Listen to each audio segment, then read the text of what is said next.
للتي هي أقوم. وقال الله تبارك وتعالى: إنا نحن نزلنا الذكر وإنا له لحافظون. وقال النبي صلى الله عليه وسلم: إن الله تعالى يرفع بهذا الكتاب قوما ويزع به آخرين، أو كما قال عليه الصلاة والسلام: صدق الله العظيم وصدق رسوله النبي الكريم۔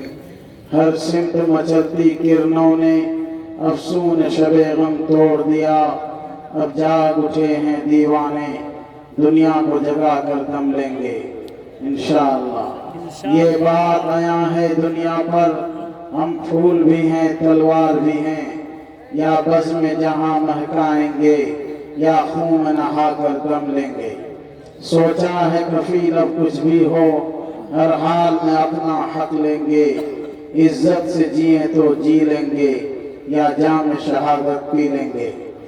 حضرات علماء کرام، دور و دراز سے تشریف لائے ہوئے مہمانان اعظام، باوقار سامعین، نوجوان ساتھیوں، عزیز بچوں، اور خاص طور پر میں اس وقت محسوس کر رہا ہوں کہ میرے استاذ محترم حضرت قاری عبدالسلام صاحب متزل والعلی بھی یہاں تشریف فرمائے ہیں۔ اللہ تبارک و تعالیٰ ان کو صحت عافیت نصیب فرمائے، ان کا سایہ ہمارے اوپر دراز فرمائے۔ ان کی دعاؤں کے ساتھ میں اپنی بات چیت کو شروع کر رہا ہوں۔ میرے معزز بزرگوں، دوستوں، اللہ رب العزت کا بے پناہ احسان اور کرم ہوا کہ اللہ نے ہم سبوں کو جامع مسجد مہرہ ہاٹ کی طرف سے منعقدہ 2 روزہ اجلاس عام میں تعمیر کے واسطے اجلاس، اس میں ہم سب کو شرکت کی توفیق نصیب فرمائی، اور آج آخری شب میں آخری وقت تک بیٹھنے کی توفیق نصیب فرمائی۔ اللہ ہم سب کے بیٹھنے کو قبول فرمائے آمین۔ اس مجلس میں زیادہ دیر اس وقت بات چیت نہیں کر سکتا ہوں، کیونکہ مارا ڈنگا میں بھی انتظار ہو رہا ہے، وہ بھی میری جماعت کا مسئلہ ہے۔ آخر وقت تک بھی حاضری نہیں ہوگی تو ایک قسم سے خلا محسوس ہوگا۔ یہ بھی اپنا گھر ہے، اس لیے میں ہانپتا کانپتا ایک شادی سے بہت بھاگتا ہوا آنے کی کوشش کیا، اور پہنچتے پہنچتے 12 بجے کو پہنچا ہوں۔ بہرحال یہاں اسٹیج پر رنگا رنگ ماحول دیکھ کر، خوشنما ماحول دیکھ کر بڑی خوشی ہوئی۔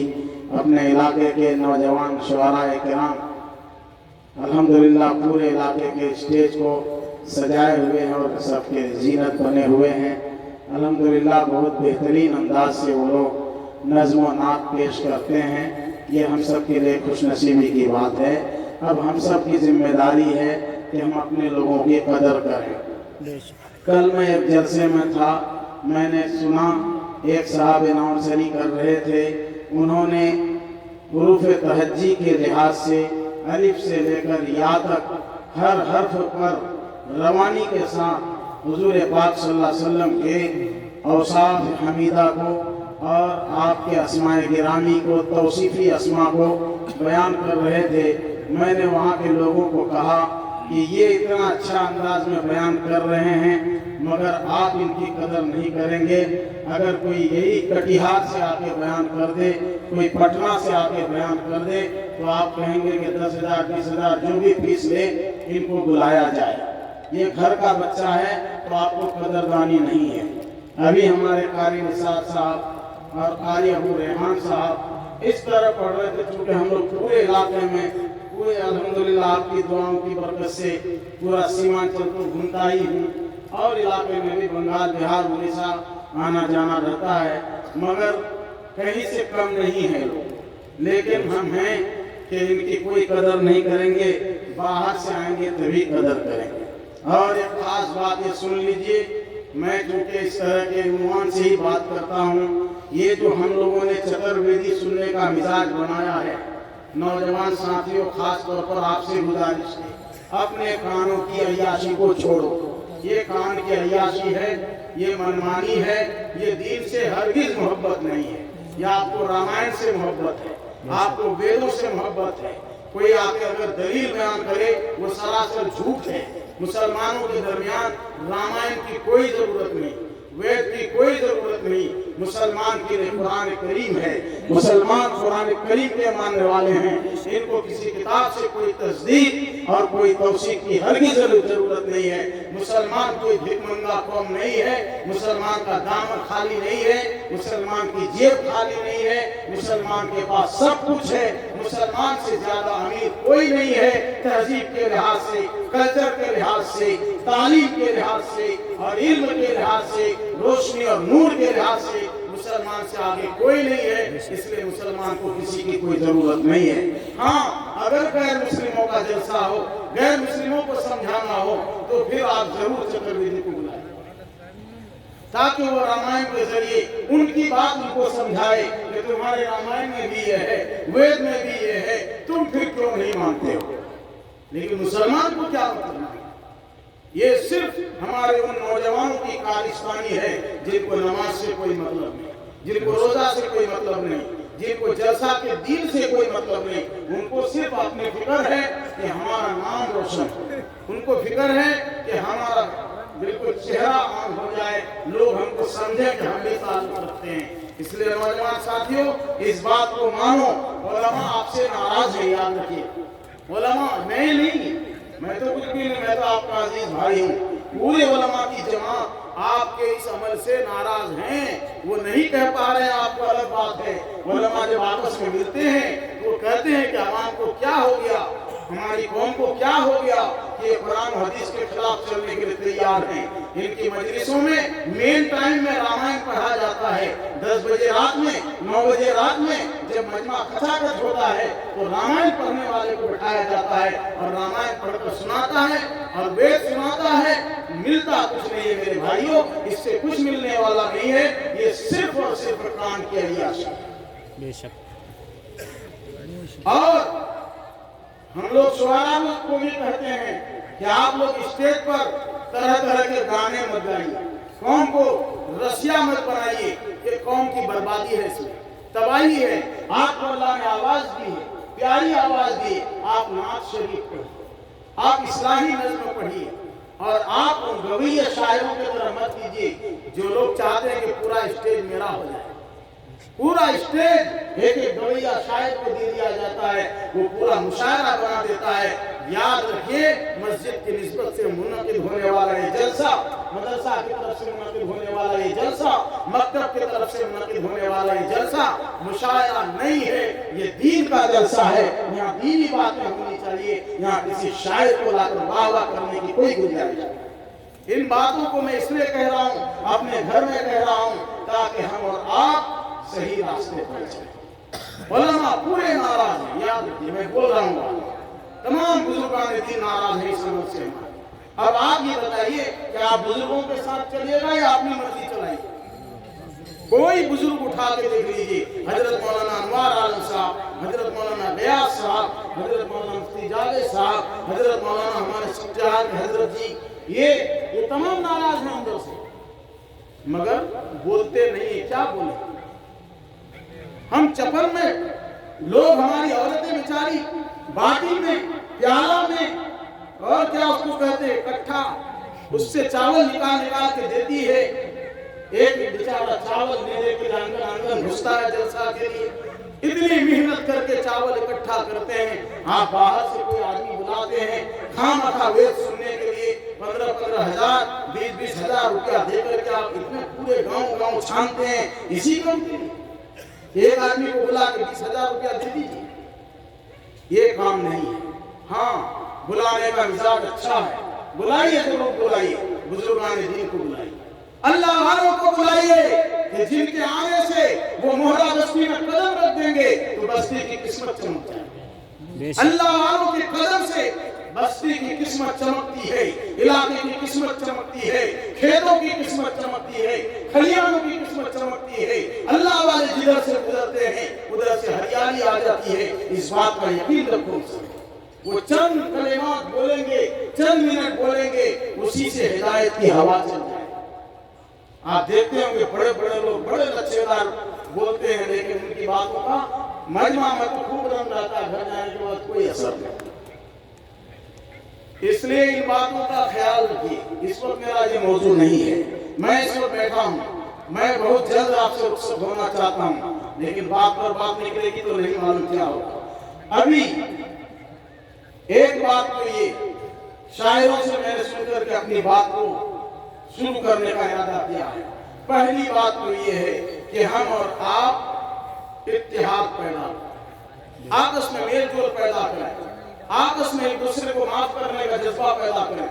اللہ کے نبی حضور پاک صلی اللہ علیہ وسلم سے بڑھ کر ہم نہیں ہیں۔ ہمارے نبی وہ تھے کہ جس نبی کو کہا گیا کہ آپ کا حکم ہو جائے کہ دونوں طرف سے پہاڑ کو ملائیں اور طائف کی بستی کو چکنا چور کر دیا جائے۔ آپ اگر کہیں تو سونے کو پہاڑ، سونے کا پہاڑ عرب میں ڈال دیا جائے، یہ جتنے پہاڑ ہیں ان کو سونا بنا دیا جائے۔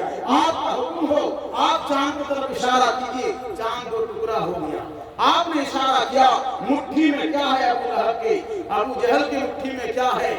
آپ نے کہا کنکری خود بول دے، تو کنکریوں نے کہا لا الہ الا اللہ محمد رسول اللہ۔ اللہ کے نبی حضور پاک صلی اللہ علیہ وسلم کی ذات گرامی وہ ہے جس کو اللہ خود کہتے ہیں لولا کلمہ خلقت الافلاق، کہ اے نبی اگر تجھے بھیجنا مقصود نہ ہوتا تو ہم یہ آسمان نہ بناتے، یہ زمین نہ بناتے، یہ شجر و حجر نہ بناتے، یہ کائنات کا ذرہ ذرہ نہ چمکتا، یہ چاند سورج نہ چمکتا، یہ ستارے نہ چمکتے، یہ دنیا کی بہاریں نہ ہوتی۔ یہ سب کچھ صرف آپ کی برکت سے ہے، آپ کو بھیجنا مقصود تھا، اس لیے ساری دنیا کو ہم نے جگمگایا۔ اے میرے لاڈلے، اے میرے محبوب، آپ جو چاہیں کروا لیجئے ہم سے، ہم ہر کام کرنے کے لیے آپ کے لیے تیار ہیں۔ وہ نبی جب موقع آتا ہے کہ کوئی ناراض ہو جاتا ہے تو نبی سوچتے ہیں کہ اس کو ہم سے ناراض نہیں ہونا چاہیے۔ نبی آگے بڑھ کر سلام کرتے ہیں، نبی آگے بڑھ کر کے کلام کرتے ہیں، نبی کہتے ہیں میرے بھائی اگر تم سے دنیا میں کوئی ہم نے خطا کی ہے، تمہیں اگر دنیا میں ہم سے کوئی تکلیف پہنچی ہے تو اے میرے بھائی اللہ کے ہاں مت لینا، اللہ کے ہاں مت لینا۔ اولین و آخرین جب جمع ہوں گے اس وقت رسوا مت کرنا، بدلہ لینا ہے، بدلہ لینا ہے تو اس ذات سے بدلہ لے لے جس ذات کے جگانے کے وقت جبریل بھی آتے ہیں تو سوچتے ہیں کہ کیسے جگائیں، کیسے جگائیں، ہاتھ سے ہلا کے جگائیں، بول کے جگائیں یا محمد اٹھ جائیے تو بے ادبی ہو جائے گی، ہاتھ سے ہلا دیں تو بے ادبی ہو جائے گی، کیسے جگائیں؟ تو جبریل امین نے کہا کہ جگانے کا انداز بھی نرالا ہونا چاہیے، جس کو جگایا جا رہا ہے وہ بھی نرالا، جو جگانے والا ہے وہ بھی نرالا۔ آپ کا جیسا نرالا انداز اپناتے ہیں جبریل امین جس کو طاقت ہے، قوت ہے، وہ جبریل امین آتے ہیں اور اپنے نورانی پر نبی کے قدموں میں لے کے ڈال دیتے ہیں اور مسلتے ہیں،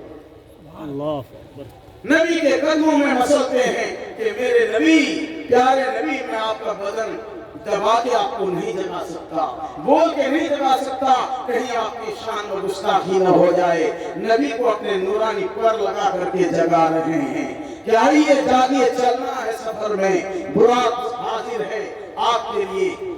میرے بزرگوں بھائیوں، وہ کیا ملا کہ وہ آقا جس کا اتنا بڑا اکرام، آج وہ آقا کہہ رہے ہیں کہ جبریل امین تو میرے پیر میں اپنا پر ڈال رہے ہیں، لیکن میں اپنا کرتا اتار کے تم سے کہہ رہا ہوں آج میرے پیٹھ کے درے مار لو، میرے پیٹھ کے کوڑے مار لو، تاکہ مجھے قیامت کے دن تم کو جواب نہ دینا پڑے، تاکہ تم کو قیامت کے دن مجھے نیکیاں نہ دینی پڑے، قیامت کے دن تاکہ میں رسوا نہ ہو جاؤں، کہیں میرا اللہ مجھ سے پوچھ نہ لے اے نبی آپ کو تو ہم نے لوگوں کو حقوق دلانے کے لیے بھیجا تھا، آپ نے کسی کا حق دبا رکھا، کسی کو آپ نے مارا تھا، اے میرے پیارے اگر مجھ سے تکلیف پہنچی ہے، میں نے کبھی کوئی غلطی کی ہے، میری پیٹھ آج حاضر ہے، مجھے مار لو۔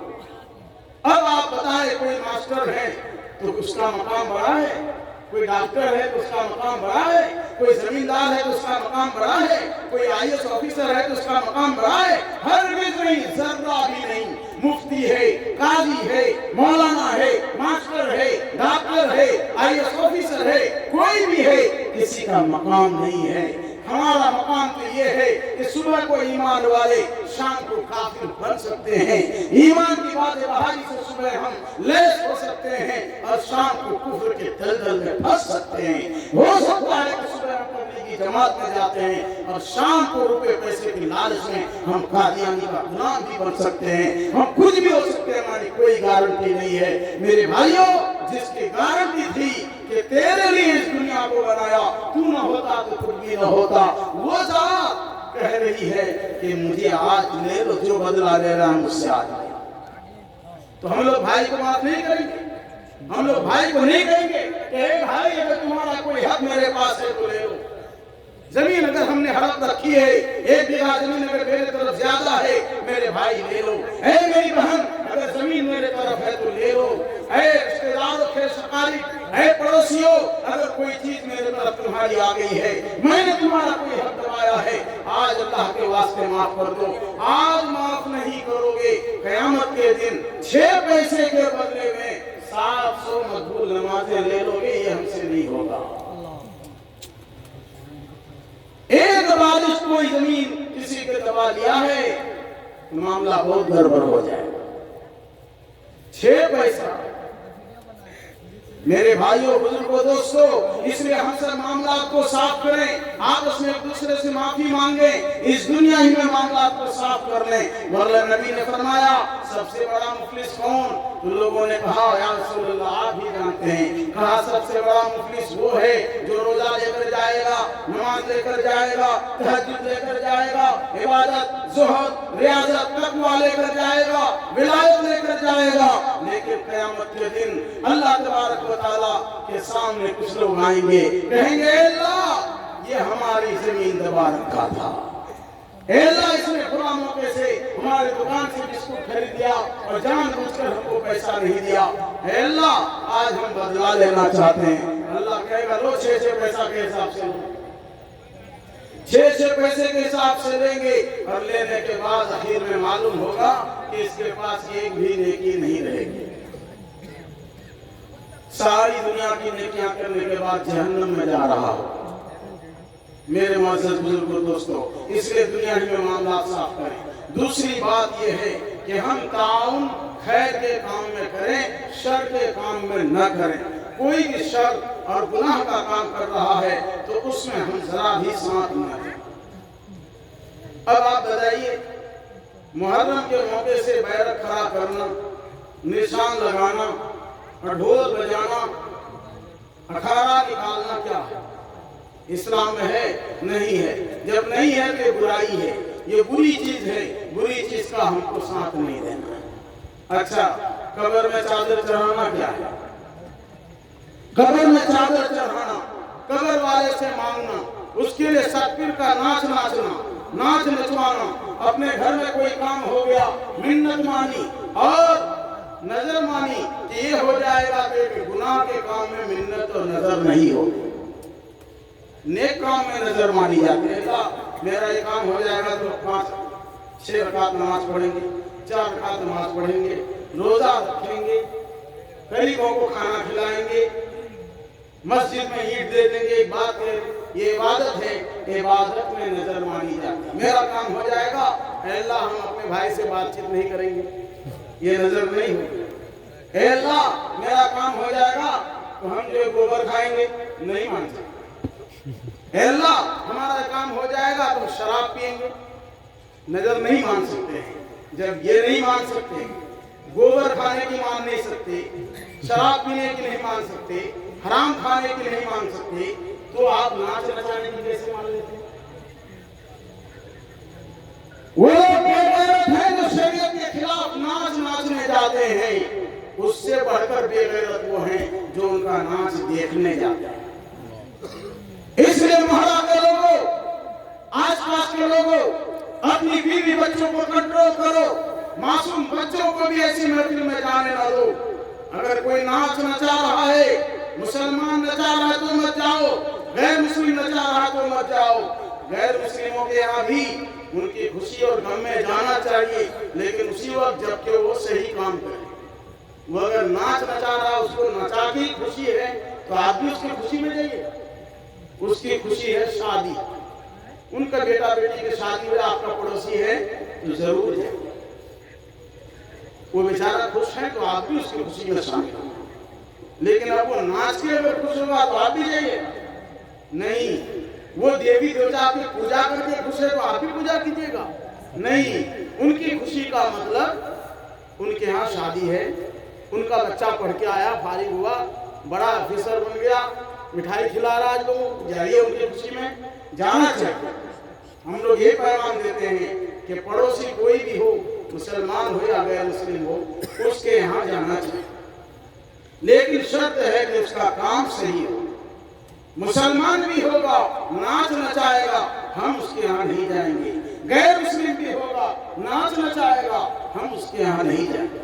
انشاءاللہ کریں گے ایسا؟ انشاءاللہ۔ اور یاد رکھیے، اللہ نے فرمایا جو لوگ بھول سے چوک سے ایسا کام کرتے ہیں کہ قبر سے مانگتے ہیں، قبر کے پیر صاحب سے مانگتے ہیں، اور یہ سمجھتے ہیں کہ قبر کے پیر صاحب سے کچھ ہوتا ہے، وہ یاد رکھیے اللہ کے ذات کے علاوہ کسی سے کچھ نہیں ہوتا ہے، اس کا یقین ہم لوگوں کو رکھنا ہے۔ جو کچھ ہوگا اللہ سے ہوگا، بیٹا دے گا تو وہی، بیٹی دے گا تو وہی، دینا ہوگا دے گا، نہیں دینا ہوگا نہیں دے گا، اللہ کی جیسی مرضی ہم کو راضی رہنا۔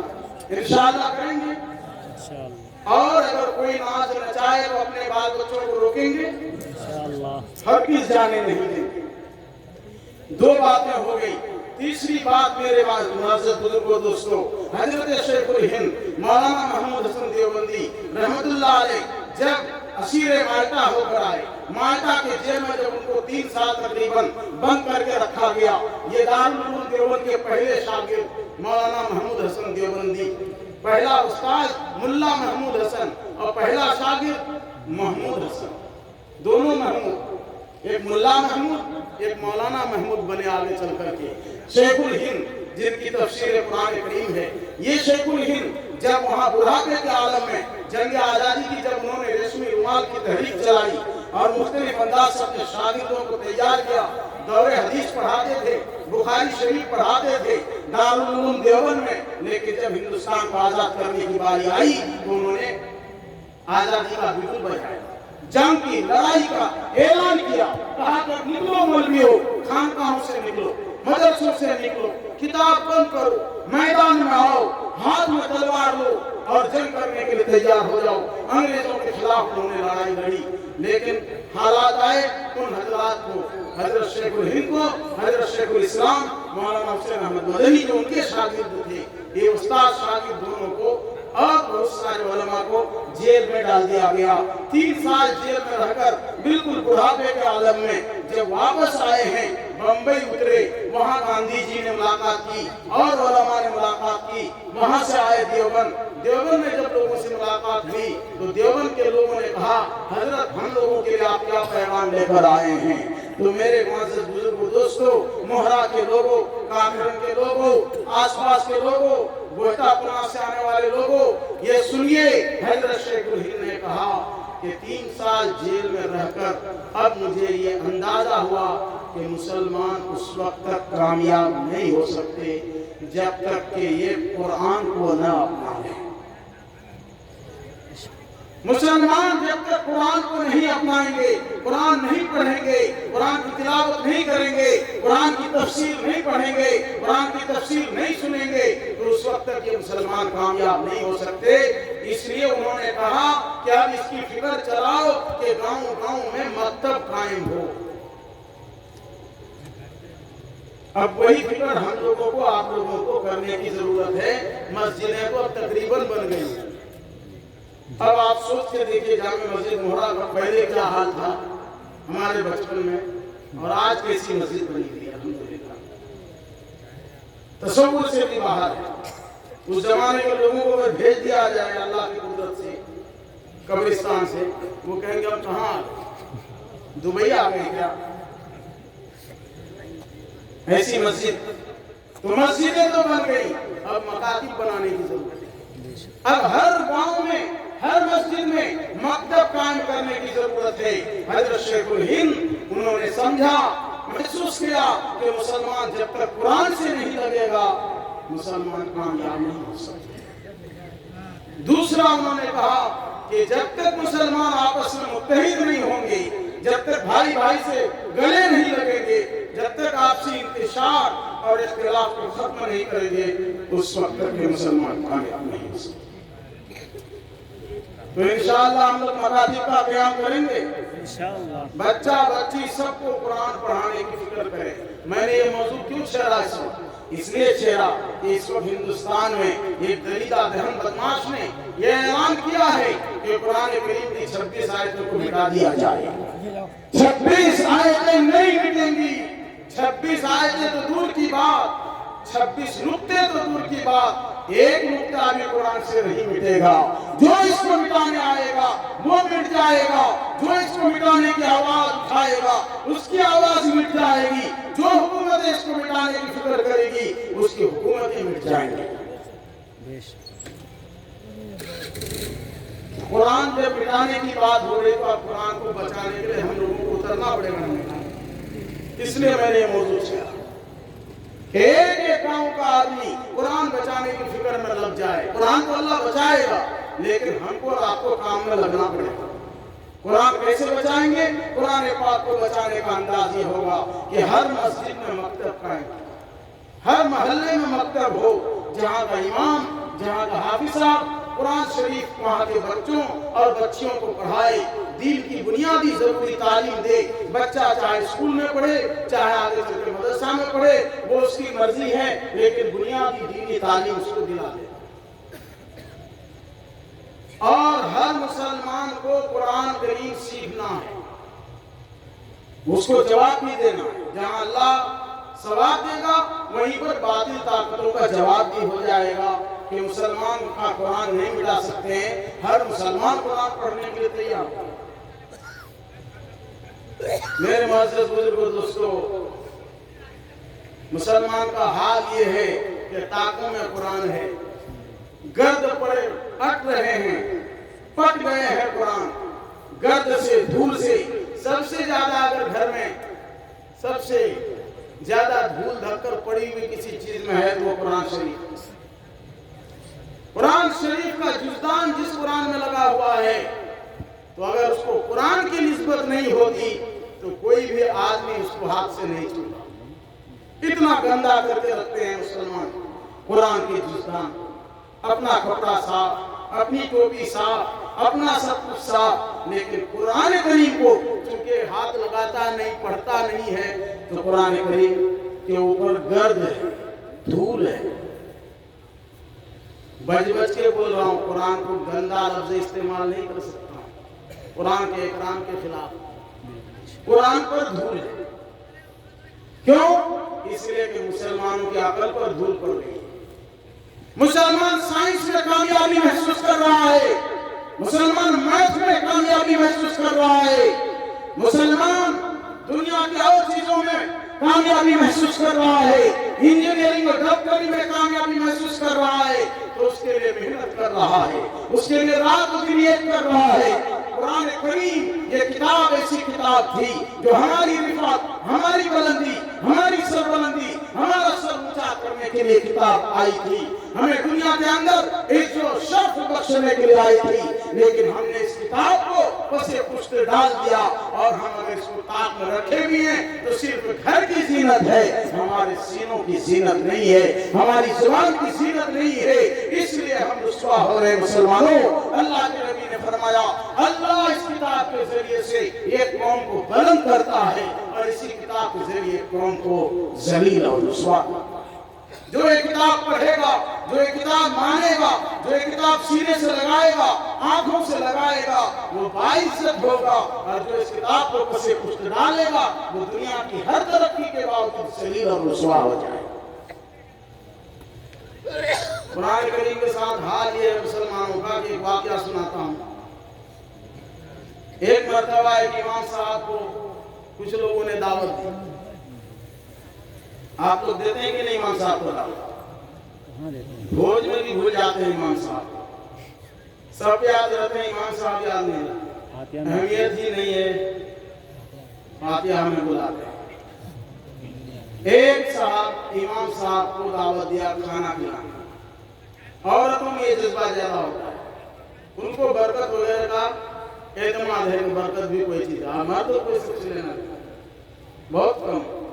عورت بیچاری اس کی فکر کرتے ہیں ہمارے گھر میں برکت آ جائے، امام صاحب آئیں گے دعا درود کر کے جائیں گے تو برکت ہوگی۔ امام صاحب آئے، امام صاحب جب آئے تو کھانا پینا کھلانے کے بعد رخصت کرنے کا وقت آیا۔ رخصت کرتے وقت وہ لوگ روپیہ پیسہ گر کے کہیں ادھر ادھر ہو گئے، روپیہ کی گڈی گر گئی، روپیہ کی گڈی گر گئی۔ بہرحال اب کیا ہوا پتہ نہیں، امام صاحب چلے گئے گھر اور روپیہ کی گڈی غائب ہو گئی۔ شوہر تھے، بیوی تھی، روپیہ کی گڈی تھی، امام صاحب تھے۔ شوہر بیوی تو چوری کر نہیں سکتے، تو کون چوری کرے گا؟ امام صاحب۔ امام صاحب چلے گئے، اپنا حجرہ میں رہے۔ اب یہ لوگ میاں بیوی ٹاکا ڈھونڈ رہے ہیں کہ بھائی ٹاکا گیا، کوئی آیا بھی نہیں۔ امام صاحب پر جلدی شک بھی کرنا ٹھیک نہیں، لوگوں میں ہے دلوں میں اکرام تو ہے بھی، اللہ اس کو دن بدن بڑھائے آمین۔ تو امام صاحب کے بارے میں لیکن آخری میں کیا کریں گے، مجبوراً تو کرنا ہی پڑے گا۔ اکرام کے باوجود آخر میں شوہر بیوی نے کہا کہ کوئی تو آئے نہیں، امام صاحب ہی تھے، اس کا مطلب ہے کہ امام صاحب ہی لے کے گئے۔ تو شوہر کو بہت تکلیف ہوئی کہ امام صاحب کو اگر ضرورت ہی تھی تو ہم کو بولتے، یہ کیا بات ہے، اس طرح عالم آدمی ہو کر کے روپیہ لے کے چلے گئے۔ بہرحال اللہ نے فرمایا ہے کہ کسی چیز کو بلا تحقیق مت پھیلاؤ۔ تمہارے پاس کوئی خبر آئے تو اس کی تحقیق کرو۔ کوئی کہہ دیا کہ تمہارا بھائی تو زہر خرید کے لایا تم کو مارنے کے لیے، دے گا کھانے میں زہر، تو آپ تحقیق بھی تو کیجئے کہ دیکھیں واقعی لایا ہے کہ کوئی کھانسی کی دوائی لے کر آیا ہے، یا زہر لایا ہے تو ہو سکتا ہے وہ چیکا کو مارنے کے لیے لایا ہے۔ تحقیق کرنا ہوگا نا، بس بھائی سے ناراض ہو کے رہ جائے گا، سال بھر میں زہر دیا ہی نہیں بھائی، اب ادھر بھول بھول کے رہ رہے آپ، تو وہی ہوا وہاں۔ امام صاحب سے تحقیق نہیں کی، اور اب یہ مقتدی جب جا رہے ہیں ماسٹر صاحب، تو اب وہ ناراض ہے امام صاحب سے، کٹے کٹے رہتے ہیں، دل میں بدنی پیدا ہوگی کہ امام ہے ہمارا، کبھی نماز پڑھتا ہے کبھی نہیں پڑھتا ہے، پریشان۔ ایک سال تک کٹا کٹا رہا امام سے، بات چیت سے نہیں، کیونکہ دل میں چوٹ لگ گئی کہ امام کیسے چوری کرے گا۔ اس کی صرف یہ غلطی ہو گئی کہ تحقیق نہیں کیا۔ ایک دو دن بعد ہی جا کے پوچھ لیتا امام صاحب ایسا ہوا تھا کیا، لائے ہیں کیا، پوچھا نہیں، جو خامخواہ جو بدل ہوتا رہا۔ یہ ہوتا ہے، مفتی صاحب جلسے میں نہیں آئے، اب موہرا والے سب ناراض، ارے مفتی صاحب تو دعوت برکات نہیں، ہم تو ماسٹر صاحب بیٹے سے نہ آتی بیٹا ایسے اپنے سواس سے نہیں ہم اپاوے گے۔ حالانکہ پوچھنا چاہیے کہ مفتی صاحب جلسہ ہوا آپ کیوں نہیں آئے، آپ کا گھر کا بچہ آپ نہیں پوچھ سکتے، پوچھ لیجئے، ان کی مجبوری سن لیجئے، نہیں سنیے گا تو پھر آئندہ جلسہ پہ غصہ چلے گا، ہے بات دعوت نہیں دوں۔ آپ ایک مت سمجھے گا کہ ایسا ہوا ہے، شاید ایسا نہیں، میں کہہ رہا ہوں تحقیق نہیں کیجیے گا تو یہی ہوگا۔ اگر کوئی بات دل میں آئی کھٹکی تو پوچھ لینا چاہیے، کیا بات آپ کیوں نہیں آئے تھے، وہ بیچارہ بتائے گا کہ دیکھیے بات یہ ہے کہ میں کہیں پھنس گیا تھا، آ رہا تھا، کناس جب پہنچا تو دیکھ رہا ہوں کہ آپ کے یہاں دعا شروع ہو گئی، میں شرم سے واپس چلا گیا۔ معاملہ تو یہ ہوا، وہ کناس سے واپس گیا، لمبا راستہ چل کے آیا، اور آپ نے یہاں لگا دیا کہ او دعوت کرنوں ہمیں گئنوں سونی باٹا رکھ لیا۔ تو بدزنی قائم ہونا بہت بری بات ہے۔ امام صاحب سے بدزنی ہوئی اور ایک سال تک کٹا رہا، اچھی خاصی دوستی، برابر دعوت کر کے کھلاتا تھا، اب دعوت بھی بند۔ بہرحال ایک سال جب پورا ہوا تو بیوی نے کہا کہ کیا کیجئے گا، امام صاحب کو دعوت دیجئے گا، اس کو دعوت دیں گے۔ دل ناراض ہے اس سے، کہا کہ نہیں چلیے، ہو سکتا ہے امام صاحب کو ضرورت تھی، لے لیا، چلیے غریب آدمی دے دیے، لے لیے، صدقہ کی نیت کر لیجیے، کرنا ہے دل نہیں کرتا ہے۔ تو بیوی کی بات تو پھر شوہر مان ہی لیتا ہے نا، تو بیوی نے کہا نہیں بلانا ہوگا، تو بہرحال امام صاحب کو پھر دعوت دیا۔ امام صاحب کو تو پتہ ہی نہیں کہ مجھ سے وہ ناراض ہے، امام صاحب کو بھی پتہ نہیں، امام صاحب یہ سب معلوم کر دیں گے کہ محرم میں مجھ سے کون کون ناراض ہے،